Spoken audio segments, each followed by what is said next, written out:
allons passer à Martine Lévy.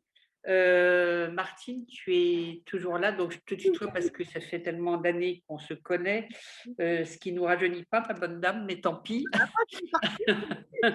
Euh, donc, Martine Mais Lévy, bon, tu es donc docteur de l'Institut d'études politiques de Paris. Tu es la déléguée du Forum Femmes Méditerranée, qui est notamment fondateur de la Fondation des femmes de l'Euro-Méditerranée. Tu es évidemment une militante féministe de longue date. Tu as été vice-présidente du lobby européen des femmes pendant plusieurs années, de 2006 à 2010. Tu t'es beaucoup intéressée et tu as travaillé sur la question des femmes et des migrations. Euh, Ensuite, tu as été, enfin entre 2009 et 2013, tu as été chargée de mission à l'égalité des chances et puis à l'égalité femmes-hommes au ministère de l'Intérieur. Et tu as notamment participé à la délégation française sur les négociations sur Pékin. Et tu es l'autrice du rapport Femmes, Nouveaux équilibres, cohésion de la société française. Voilà. Donc, Martine, j'ai envie de te poser une question. Tu nous as parlé à Marie-Paul et à moi d'un projet de marrainage qui est très intéressant, marrainage entre femmes immigrées et femmes non immigrées. Est-ce que tu peux nous dire en quoi ça consiste et est-ce que tu peux faire un premier bilan de cette action qui semble très concrète et qui, qui est complètement, en termes de concept, dans la sororité? Donc, bah, c'est à toi. merci, merci de m'accueillir. Donc, moi, je fais partie des vieilles féministes qui militent depuis la fin des années 60. Hein. Mais bon, je crois que c'est très important, effectivement, qu'il y ait un relais aussi dynamique qui soit pris par les jeunes. Donc, en fin de cette soirée riche, je voudrais donc présenter rapidement l'action qui est menée par le Forum Femmes Méditerranée sur Marseille et ses environs, sur le marrainage. C'est un exemple concret, en fait, de comment une association féministe, depuis les années 90, peut promouvoir sur le terrain la défense des objectifs d'égalité, d'autonomie et de liberté des femmes, du local à l'international. Bon, tu as dit qu'on était effectivement membre fondateur de la fondation. Ce que le forum met en œuvre, essaie de mettre en œuvre sur le terrain, et c'est ce que je vais préciser, c'est concrètement le principe de solidarité, c'est-à-dire une solidarité humaine d'accueil, et j'ai bien entendu l'ALIA, puisque comme elle le sait, les Algériennes ont été quand même beaucoup accueillies par l'ensemble de la communauté, je dirais, du Sud-Est et en particulier de Marseille, et que le forum, ça fait partie de son engagement fort, mais c'est aussi, et ça je crois que c'est quelque chose dont on n'a pas encore parlé, c'est la valorisation culturelle des femmes. C'est-à-dire qu'au-delà de l'économie, au-delà du social, il y a aussi la culture. Et par exemple, nous avons coédité récemment un livre qui s'appelle La traversée des macaronis de Marie-France Montebello, c'est-à-dire des femmes, une histoire qui raconte un parcours migratoire de 10 femmes. Et je crois combien c'est important en fait qu'en fait par des activités littéraires, on puisse échanger, transmettre, partager des expériences, mais aussi voir la diversité des résistances des femmes. Certaines d'entre vous nous ont montré ces résistances et je crois que c'est important que ce soit consigné dans des livres et que ce soit diffusé. Et moi, je vous inviterai à promouvoir, au-delà, si vous voulez, de nos actions concrètes et juridiques et économiques, ce qui était moins ma spécialité, si je puis dire, les aspects culturels qui permettent de tisser d'autres liens. Donc, par rapport à ça, le marrainage, c'est une action de terrain qui peut se résumer en quelque sorte à un accompagnement des femmes d'origine étrangère dans leurs projets en France. Et ça se résume. Humainement, c'est quand même beaucoup plus. C'est un engagement réciproque et bénévole dont les objectifs sont de mobiliser vers l'insertion professionnelle des femmes qui rencontrent des difficultés d'ordre social, personnel, administratif, pour en fait leur permettre de rebondir sur un projet de vie. Et ça, dans ce qu'on a entendu ce soir, le fait de pouvoir avoir quelqu'un qui vous accompagne sur un projet, votre projet de vie qui se décante en quelque sorte dans les échanges. Je crois que c'est très important. Et donc, j'avais un dépliant, je ne sais pas si en fait Astrid peut l'afficher. J'avais fait un montage de dépliant que j'ai envoyé à un partage d'écran là. Donc là, vous voyez, l'écran vous permet, si vous... Merci Astrid. Merci Astrid. Je savais qu'en fait, la jeune génération était plus douée techniquement que moi, je ne le saurais jamais. Donc, merci beaucoup. Donc, en fait, ça vous explique ça vous donne un certain nombre de dates à gauche et ça vous dit surtout ce que l'on attend des apports de l'échange. Pour une femme étrangère, devenir ce qu'on appelle filleule permet d'être accompagnée par une femme qui a l'expérience dans le domaine de son choix, c'est-à-dire principalement professionnel, mais aussi associatif, culturel et politique, et d'obtenir des conseils, d'échanger.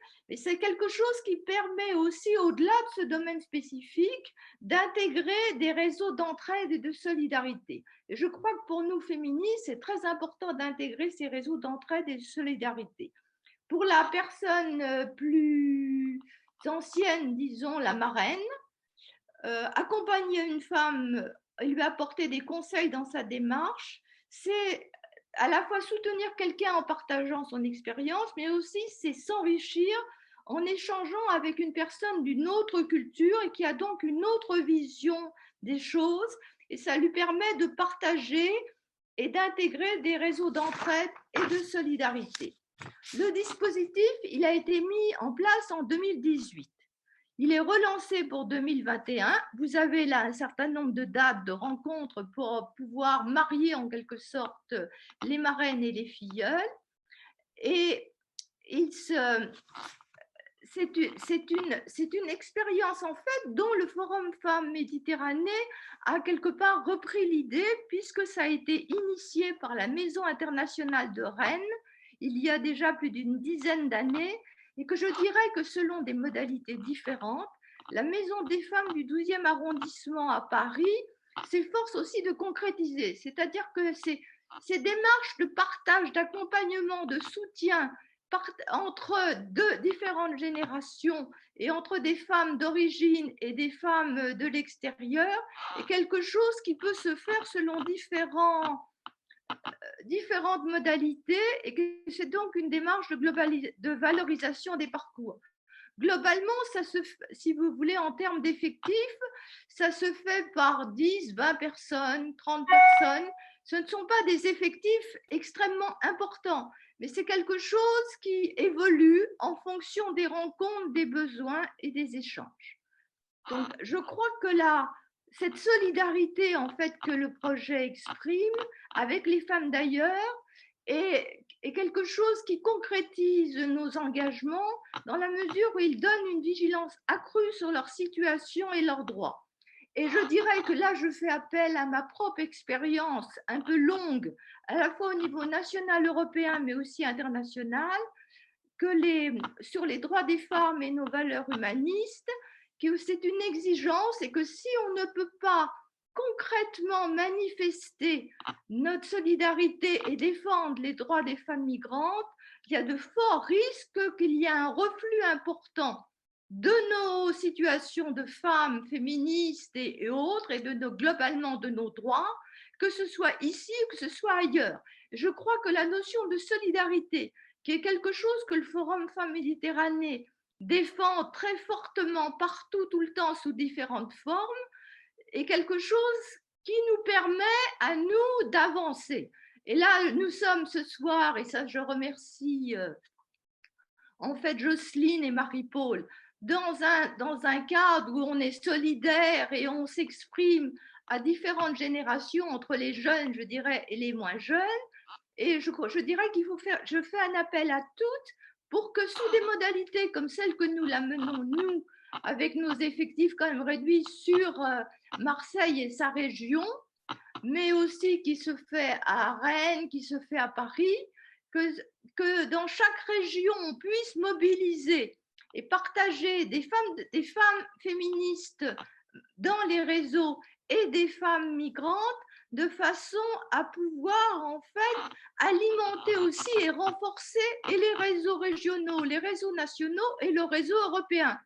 Je crois qu'on a, si vous voulez, c'est très important que par des petites actions comme celle-ci, mais qui expriment concrètement les choses, on puisse remonter et renforcer le réseau et obliger après les autorités nationales comme les autorités européennes à changer leur fusil d'épaule et effectivement à apporter des soutiens beaucoup plus forts. Et à cet égard, je voudrais conclure en rendant hommage au travail qui est mené depuis presque 30 ans par le Forum Méditerranée, Forum Femmes Méditerranée, ses bénévoles, ses salariés, et aussi sa présidente actuelle et qui l'a créée et qui est revenue, Esther Fouchier. Donc, si vous voulez, moi, en tant que Parisienne, en tant que ce qu'on a appelé une fémocrate, je dois dire que descendant de Bruxelles pour en fait pour le programme ENO, j'ai été vraiment époustouflée par cette manière, si vous voulez, dans la culture, sur le terrain, dans des manifestations un peu sous tous les aspects.